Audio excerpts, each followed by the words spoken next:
Hello everyone. What are you doing? Worrying about your child's future? तर काळजी नका करू. फक्त मुक्ताई कॉन्व्हेंटला संपर्क साधा. Because here you get learning with the excellence, quality education, science-based activities, play-based games and interactive learning. With all these modern teaching methods and strong parent-teacher communication, then what are you waiting for? लवकरात लवकर आपल्या पाल्याचे admission Muktai कॉन्व्हेंटला करा. Location आहे Muktai convent, Chetananagar, Sundarkhed, Buldhana.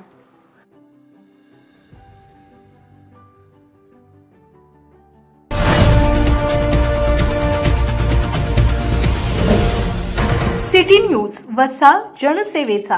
Pakistan विरुद्ध यशस्वी लष्करी कारवाई करणाऱ्या भारतीय सैन्य दलाचा भारतीय म्हणून आम्हाला सार्थ अभिमान आहे.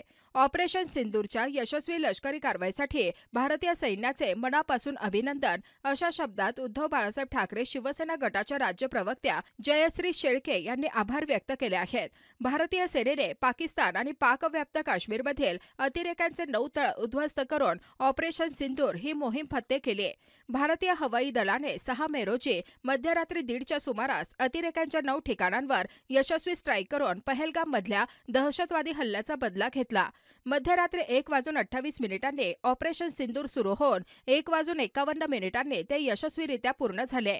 भारतीय सेनेच्या या खास मोहिमेला ऑपरेशन सिंदूर असे नाव देण्यात आले. उल्लेखनीय बाब म्हणजे या मोहिमेत भारतीय सेनेने पाकिस्तानी नागरिक किंवा पाकिस्तानी लष्कराच्या कोणत्याही ठिकाणांवर हल्ला केला नाही.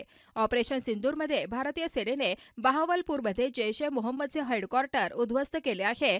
दरम्यान या पाकिस्तान विरुद्ध यशस्वी लष्करी कारवाई करणाऱ्या भारतीय सैन्य दलाचे उबाठा शिवसेना गटाच्या राज्य प्रवक्त्या जयश्री शेळके यांनी अभिनंदन करून आभार मानले आहेत. पाकिस्तान विरोधात यशस्वी लष्करी कारवाई करणाऱ्या भारताच्या सर्व सैन्य दलांचा भारतीय म्हणून आम्हाला सार्थ अभिमान आहे. ऑपरेशन सिंदूरच्या यशस्वी लष्करी कारवाईसाठी भारताच्या सर्व लष्कराचं मनापासून अभिनंदन आणि आभार.